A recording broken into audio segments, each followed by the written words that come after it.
Alright, Shalom. First of all, I just want to start this lesson off by giving all the praise, honor, and glory unto Yahweh, Ba'ashem Yahushai, Ba'ashem Rakakwadash.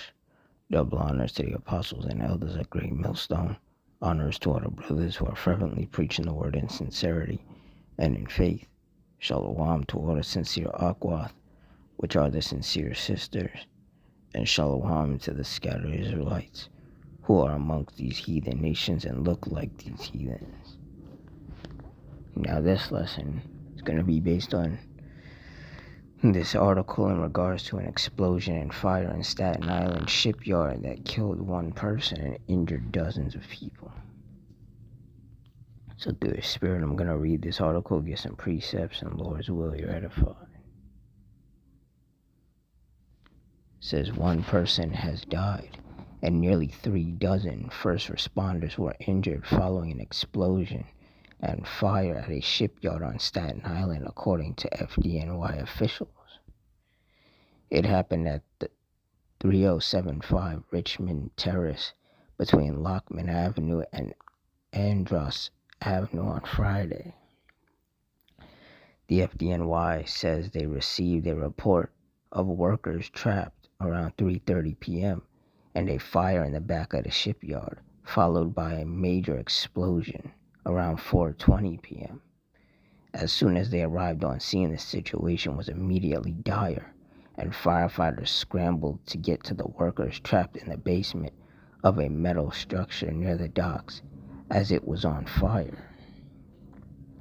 So while we were conducting these searches, a second explosion occurred, and we had firefighters inside, said FDNY Chief of Department John Esposito. The second blast shook the neighborhood and the FDNY. The patient count climbed quickly, and among the 34 FDNY members who were injured, a fire marshal and firefighter were hurt the worst. Said they're suffering from something that is silent, which is a blast energy. In a confined space, that energy hits you and can penetrate organs, said FDNY Chief Medical Officer Dr. David Present. The fire marshal suffered a temporal fracture and brain bleed, but he survived the tight quarters of a daring rescue. So we got very lucky this day. We got lucky in the sense that none of our people were killed. It's unfortunate that we have one fatality, and they did everything they could to that person, said FDNY Commissioner Lillian Bonsignor. So one of the workers did not make it out alive. A second worker did make it out, but was injured.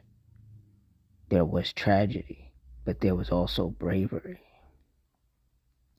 So that is the story of this fire as well. It is first responders from across the city rushing in to try to save the lives of those in danger, and in doing so expose themselves as well to that danger, said Mayor Zoran Mamdani. The fire marshal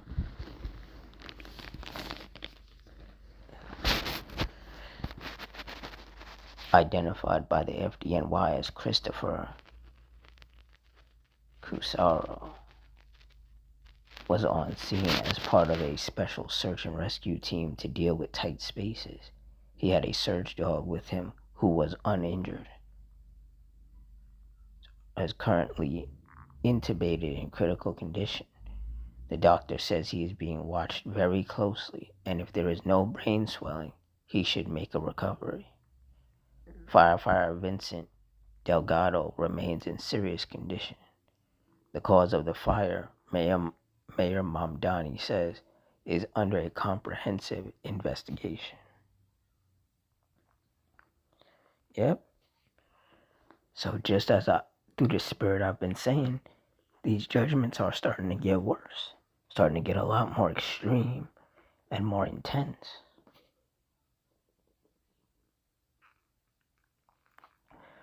Zephaniah 3 and 5. The just Lord Yahweh is in the midst thereof. He will not do iniquity, Every morning doth he bring his judgment to light. He faileth not, but the unjust knoweth no shame. Yep, so the Heavenly Father was in the midst of that judgment. That fire, the two explosions,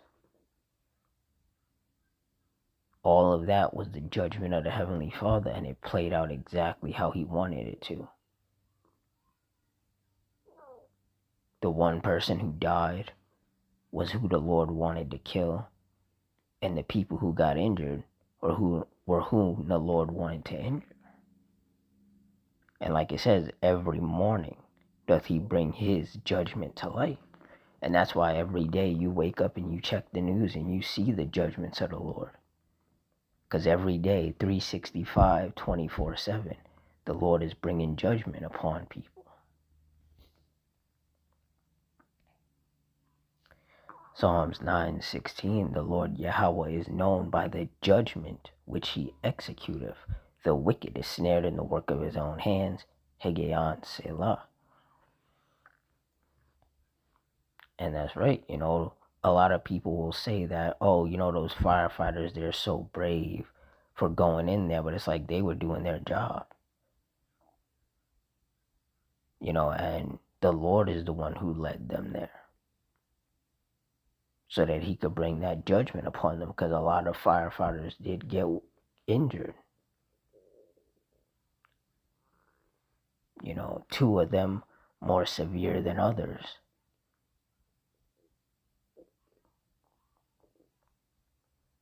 But nonetheless, that was the judgment of the Lord. Deuteronomy 32:39. See now that I, even I am he, and there is no power with me. I kill, and I make alive. I wound, and I heal. Neither is there any that can deliver out of my hand. And that's right, the Heavenly Father determines who gets wounded and who gets killed. And in this particular judgment, one person did get killed and several got wounded or injured. And in regards to the one person who died, there was nothing that could have been done to save them. Once the Lord determines judgment upon somebody, things are gonna play out exactly how he wants them to. So even though those firefighters did what they could do to try to save everybody, you can't save whom the Lord wants to kill. And that's a reality that a lot of people are slowly having to accept. 1 Samuel 2:6. The Lord Yahweh killeth and maketh alive. He bringeth down to the grave and bringeth up. And once again, the scriptures are letting you know that the Heavenly Father does the killing. He's the one who determines who's going to die, and how they're going to die, and when they're going to die, and where they're going to die. This is all in the hands of the Heavenly Father.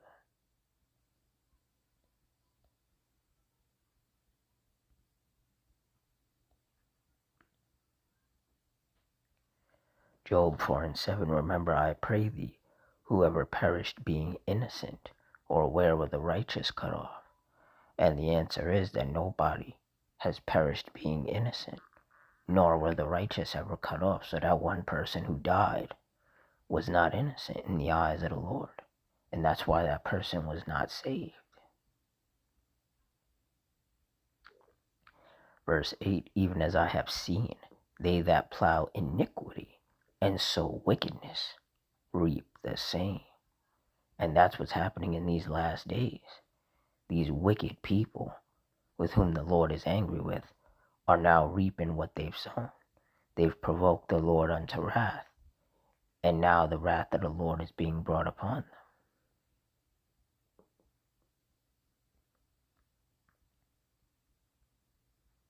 Ecclesiastes 3:1. To everything there is a season, and a time to every purpose under the heaven. Verse 2, a time to be born, and a time to die, a time to plant, and a time to pluck up that which is planted. And for that one person, it was their time to die. And that's why they're the only one who didn't survive that fire and those two explosions.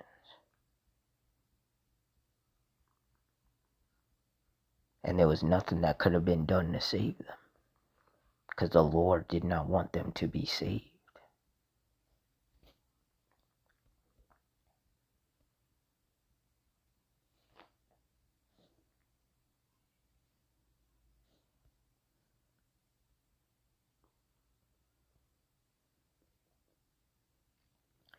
Hebrews 10:31. It is a fearful thing to fall into the hands of the living power. And that's right. It is a fearful and scary thing to fall into the Lord's hand. And this is why. When the Lord brings that judgment, it's serious. And the only reason why anybody makes it out of these judgments alive is because the Lord had some kind of mercy on them. It had nothing to do with the bravery of the firefighters. It had to do with the fact that the Lord allowed certain people to survive.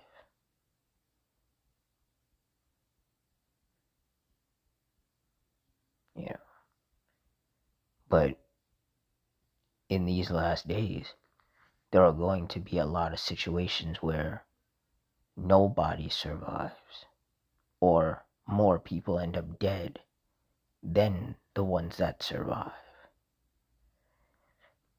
Because the Lord is going to intensify his wrath and his judgment upon the earth and upon these wicked people with whom he is angry with every day. So for all you sincere brothers and sisters, stay prayed up, continue to watch, continue to be circumspect, continue to rehearse the righteous acts, and follow the law, statutes, and commandments to the best of your ability. And hope that the Lord has chosen you from the foundation of the world to endure unto the end and be saved. Because we see the type of things that he's bringing upon these wicked people with whom he is angry with. And it's only going to get worse. So with that, I'm going to wrap it up here. In closing, I want to give all the praise, honor, and glory to Yahweh Ba'Shem Yahushai Ba'Shem Rakakudash. The water Yahweh Ba'Shem Yahushai for putting the spirit on me to do this lesson. Double honors to the apostles and elders of Great Millstone. Honors to all the brothers who are still fervently preaching the word in sincerity and in faith. Shalom to all the sincere Akwath. And shalom to the scattered Israelites who are amongst these heathen nations and look like these heathens. Hope you all stay strong, stay safe, stay fervent, stay circumspect, stay prayed up, and Adawan, Ratazah. Till next time, shalom.